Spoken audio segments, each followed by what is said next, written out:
ఇక July 9న AP cabinet సమావేశం జరగనుంది. జూలై 9న ఉదయం 11 గంటలకు సీఎం చంద్రబాబు అధ్యక్షతన కేబినెట్ భేటీ కానుంది. ఈ సమావేశంలో కేబినెట్ పలు కీలక నిర్ణయాలకు ఆమోదం తెలపనుంది. అలాగే ఇటీవల రాష్ట్ర ప్రభుత్వంతో ఒప్పందాలు చేసుకున్న పలు పెట్టుబడులకు కేంద్రం ఆమోదించనుంది.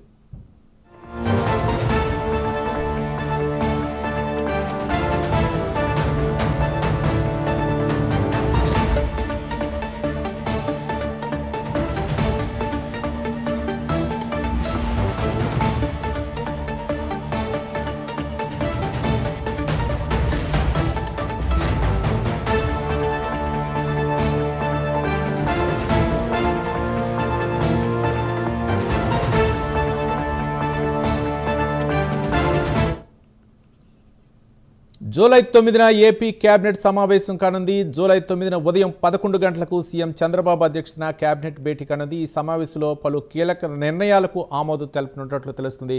ఇక గతంలో ప్రభుత్వంతో ఒప్పందాలు చేసుకున్న పలు పెట్టుబడులకు కేంద్రం ఆమోదించనుంది. దీనిపై మరిన్ని వివరాలు మా కరెస్పాండెంట్ శ్రీనివాస్ అందిస్తారు. శ్రీనివాస్. Thank you Ravi. ఈ వచ్చే జూలై 9న కూడా ఆంధ్రప్రదేశ్ రాష్ట్ర కేబినెట్ భేటీ జరగబోతుంది. ఆ జూలై 9న ఉదయం 11 గంటలకు ముఖ్యమంత్రి చంద్రబాబు నాయుడు అధ్యక్షతన కూడా బ్లాక్ 1 లో కూడా ఈ ఆంధ్రప్రదేశ్ రాష్ట్ర కేబినెట్ భేటీ నిర్వహిస్తారు. అయితే జూలై 9న జరిగే కేబినెట్ భేటీలో కూడా మంత్రులంతా పాల్గొంటారు. అలాగే ఆ రోజు జరిగే కేబినెట్ భేటీలో కూడా పలు అంశాలపైన కేబినెట్ లో చర్చించి ఆమోదం తెలిపే అవకాశం ఉంటుంది. ప్రధానంగా వివిధ సంస్థలకు భూముల కేటాయింపు కావచ్చు, అలాగే మహిళలకు ఉచిత ఆర్టీసీ బస్సు ప్రయాణంపై ఇప్పటికే ప్రభుత్వం పూర్తి చాలా కసరత్తు చేస్తుంది.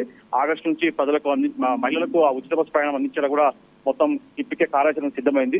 దానికి సంబంధించి కూడా కేబినెట్ లో చర్చించి ఆమోదం తెలిపే అవకాశం ఉంటుంది. దాని తర్వాత కూడా వివిధ సంస్థలకు సంబంధించిన పరిశ్రమలు కావచ్చు, అలాగే అమరావతి రాజధాని ప్రాంతంలో వివిధ అభివృద్ధి పనులకు సంబంధించి కూడా కేబినెట్ లో చర్చించి ఆమోదం తెలిపే అవకాశం ఉంటుంది. కొన్ని కీలకమైన అంశాలపైన కూడా కేబినెట్ లో చర్చించి ఆమోదం తెలిపే అవకాశం ఉంటుంది. రవి.